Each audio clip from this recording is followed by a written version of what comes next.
Main nutrition है वो माँ का दूध होता है। कुछ बच्चों में वॉमिटिंग का मसला, उल्टी बार बार होती है, या बच्चों को मोशन लग जाते हैं बार बार। कि कैन यू इमेजिन कि पाकिस्तान की जो अब पॉपुलेशन है उसमें 10 मिलियन बच्चे जो हैं वो मेल न्यूट्रिशन का शिकार हैं। बच्चों की ग्रोथ है तो बहुत ज़्यादा ही वज़न है, तो इसको हम कहते हैं कि ओबेसिटी है, मोटापा है। अस्सलाम वालेकुम, रावल न्यूज़ में आप सबको खुशामदीद। बच्चों में आजकल मैदा, जिगर और अंतों की प्रॉब्लम्स बहुत ज़्यादा बढ़ रही हैं। इसकी क्या वजूहात हैं, इनका क्या इलाज है, ये तमाम तर बातें आज हम जो है आपको बताएंगे। हमारे साथ डॉक्टर नगीना शहजादी मौजूद है, जो स्पेशलाइजेशन उन्होंने किया हुआ इस तमाम बीमारियों के हवाले से। वो हमें बताएंगी कि किस तरह से बच्चों को इन तमाम बीमारियों से बचाया जाएगा और इनकी अलामात क्या क्या हैं।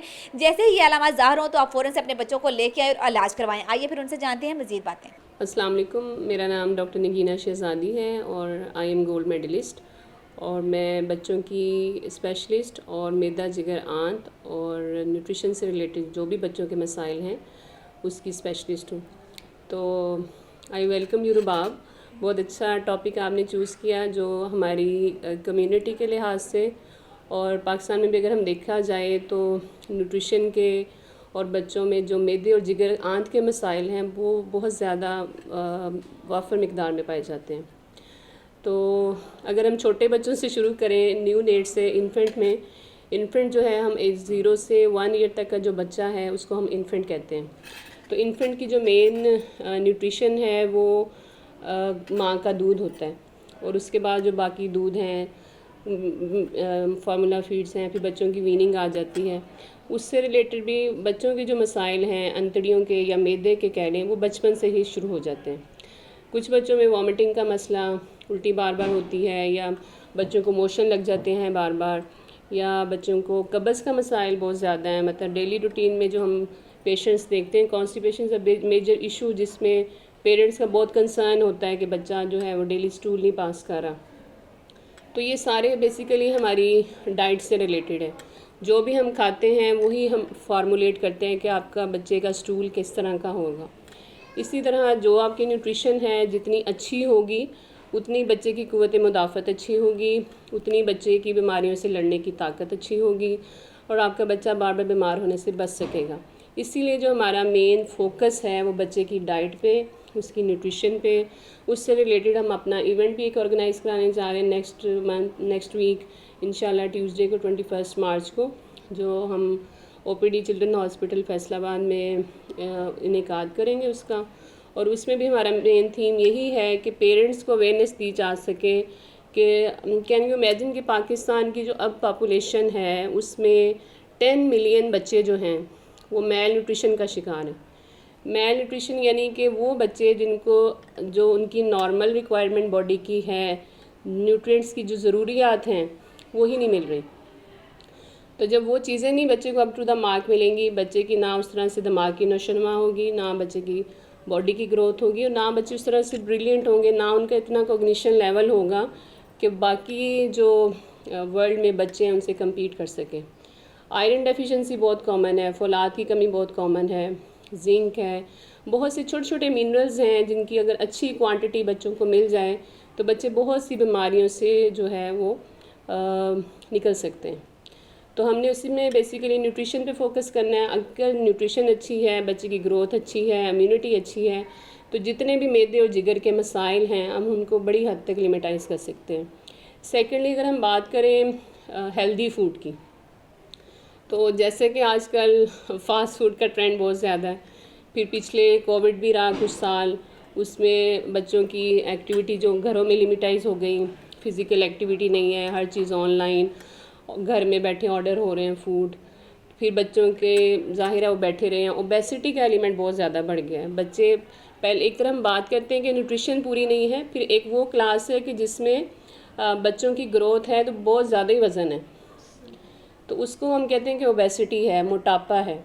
तो वो मोटापा बेसिकली बच्चे को उस टाइम तो पेरेंट्स को बच्चे अच्छे लगते हैं कि हेल्दी हैं, गुपलू मुपलू से हैं बहुत, लेकिन लेटर इन लाइफ उनमें जो प्रॉब्लम्स आते हैं, जैसे आप बड़ों में शुगर के मसाइल, ब्लड प्रेशर के मसाइल, दिल के मसाइल, आप देखें यंग एज में कितनी डेथ्स हो रही हैं, और वो भी कि आपका लाइफस्टाइल कैसा है, आप खाना जो खा रहे हैं हेल्दी फूड है, अनहेल्दी है, मतलब डाइट तो आप ले रहे हैं बट यू डोंट नो कि किस टाइप की वो फूड है जो आपकी बॉडी को उसकी रिक्वायरमेंट थी भी या नहीं।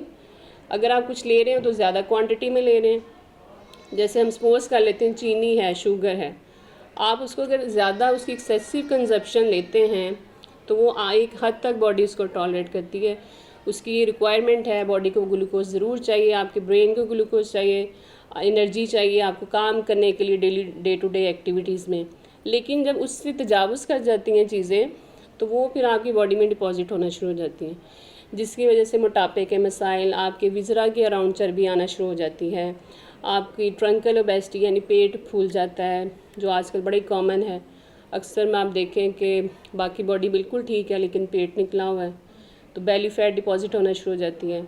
उससे फिर आपका कोलेस्ट्रॉल बढ़ता है, फिर आपकी जो खून की नालियाँ हैं उसमें कोलेस्ट्रॉल डिपॉजिट होना शुरू हो जाता है। वो फिर लेटर इन लाइफ जो है ना कॉम्प्लिकेशंस की तरफ आप चले जाते हैं। इसमें जिगर के तो हैं ही हैं मसाइल, ब्लड प्रेशर बढ़ना शुरू हो जाता है, खून की नालियों में, शरेयानों में जो है वो प्रेशर, तनाव बढ़ जाता है, ब्रेन हेमरेजेस के चांसेस बढ़ जाते हैं, दिल के अमराज जो हैं, हार्ट अटैक्स के प्रॉब्लम बढ़ जाते हैं, शुगर जैसे अमराज। तो ये सारी वो चीज़ें हैं जिनको हम बचपन से ही बच्चों का लाइफस्टाइल आप इस तरह का बना दें कि बाद में बच्चों को उसको मॉडिफाई करने में प्रॉब्लम ना हो। अभी से अगर आप फास्ट फूड पे उन्हें रखते हैं, मैं ये नहीं कह रही आप बिल्कुल लाइफ को एंजॉय ना करें, खाना ज़रूर लें लेकिन एक मुतवातर या मुतनासिब जो है ना ग़िज़ा होनी चाहिए, जिसको हम कहते हैं बैलेंस डाइट होनी चाहिए। उसमें आपके कार्बोहाइड्रेट्स हैं, प्रोटीन्स हैं, फैट्स हैं, मिनरल्स हैं, विटामिन्स हैं, डेयरी का प्रोडक्ट्स हैं, नट्स हैं, हर चीज़ लें। अगर आप उसको एक स्पेसिफिक अमाउंट में लेंगे ना तो वो आपकी बॉडी को हार्म नहीं करेगी।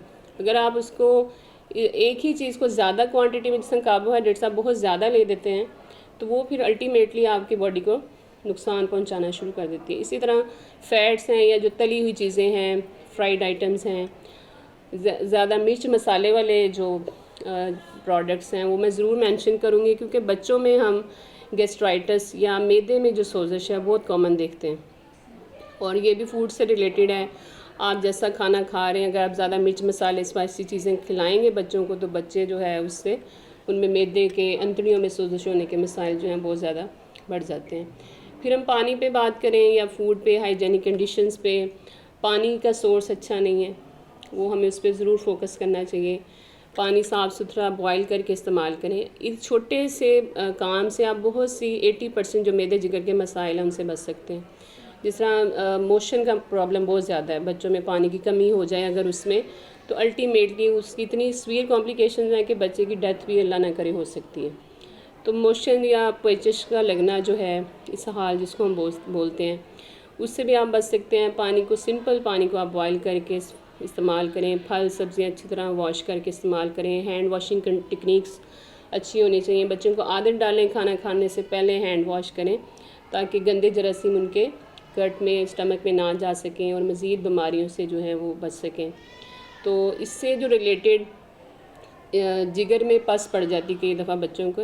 अभी हमारे वार्ड में भी पेशेंट मौजूद है, 10 साल का बच्चा है और उसको 10-12 दिन से फ़ीवर चल रहा था, तो उसका फ़ीवर सेटल नहीं हो रहा था, तो उसको ऐसे टाइफाइड उसका इलाज होता रहा। फिर जब उसको हमने एग्ज़ामिन किया तो उसका जिगर का साइज़ भी बड़ा हुआ और उसकी बच्चा बिल्कुल थिन लीन हो गया, खाना पीना भी छोड़ दिया, पेट में सीवियर दर्द थी, फ़ीवर भी उतर नहीं रहा था। तो अल्ट्रासाउंड किया उसका तो उसमें जिगर में पस थी। अब ये जो पस है ये कहाँ से आई? ये भी आप जो जरासीम खाने में ऐसे लेते हैं, मतलब गंदे जर्म्स चले गए, वर्म्स हैं, अमीबा हैं, जो आपकी ब्लड से जाके, गट से जाके ब्लड में जाते हैं और ब्लड से आपके जाके लीवर में स्टोर होते हैं, वहाँ पे जरासीम फ्लरिश करना शुरू कर देते हैं। और वो पस का साइज़ अगर बढ़ता ही रहता, जिस तरह हम पहले भी बच्चे देखते हैं, कई पेशेंट्स आते हैं कि वो 2-2, 3-3 महीने पता ही नहीं कि पस पड़ी हुई है। तो पस का साइज़ अगर इतना बढ़ जाए कि लीवर तो खुद इतना सा है, ठीक है, उसके अंदर अगर पस भी पड़ गई तो अगर वो रप्चर कर गई अनफॉर्चुनेटली बॉडी में, तो बच्चे क्या, तो फिर कॉम्प्लिकेशंस में चला गया ना, पेट में पानी पड़ जाता है, लंग्स में पानी पड़ जाता है। तो वो फिर एक छोटे से आपने अपने लाइफस्टाइल को चेंज नहीं किया और उससे देखें कितनी हैज़र्डस कॉम्प्लिकेशंस हो रही हैं कि बच्चे की अल्लाह ना करे मोर्टेलिटी भी हो सकती है। तो ये छोटे-छोटे प्रॉब्लम्स हैं, ये छोटी-छोटी चीज़ें हैं जिनको आप लुक आफ्टर करके आने वाली ज़िंदगी में आप उनकी कॉम्प्लिकेशन से बच सकते हैं, अपने बच्चे को ज़्यादा ज़हीन बना सकते हैं, तंदुरुस्त बना सकते हैं, उन्हें साफ़ सुथरा और हेल्दी फूड खाने की जो है वो आदत डालें। अच्छा, मुझे बताएं कि मतलब कोई ऐसी चंद आम जो हर बंदा महसूस कर सकता है, क्योंकि आपको पता है जो खासतौर पर हाउस वाइफ है वो इतनी ज़्यादा चीज़ें ऑब्जर्व नहीं करती, तो छोटी छोटी अलामात जिनसे पता चल सके कि बच्चा किस बीमारी की तरफ जा रहा है, तो ख़वातीन जो है वो फौरी तौर पर डॉक्टर से रुजू करें, उनके थोड़ा सा बताइए। हाँ, बहुत अच्छा क्वेश्चन है और पेरेंट्स माँओं का कंसर्न भी होता है और अब तो आपको ज़्यादा बच्चों से, फीमेल्स का वैसे बच्चों से लगाव ज़्यादा होता है। तो उसमें ये कि अगर आपका बच्चा चले, एक तो रूटीन है कि मोशन कर रहा है नॉर्मल, अगर आपका बच्चा नॉर्मल से पतला मोशन करे और उसमें अगर आपको लगे कि कोई ब्लड है, कोई रेशा आप फील कर रही हैं आप, या बच्चा आपको लगता है कि कमज़ोर है, उसकी नशोनुमा उस तरह से नहीं हो रही जिस तरह बाकी बच्चे घरों में, और अक्सर फैमिलीज़ में तो ये ट्रेंड होता है ना कि फ़लाँ का बच्चा इतना है और मेरा उसके लिहाज से इतना छोटा रह गया या बड़ा रह गया, तो कंपटीशन चल रहा होता है ना।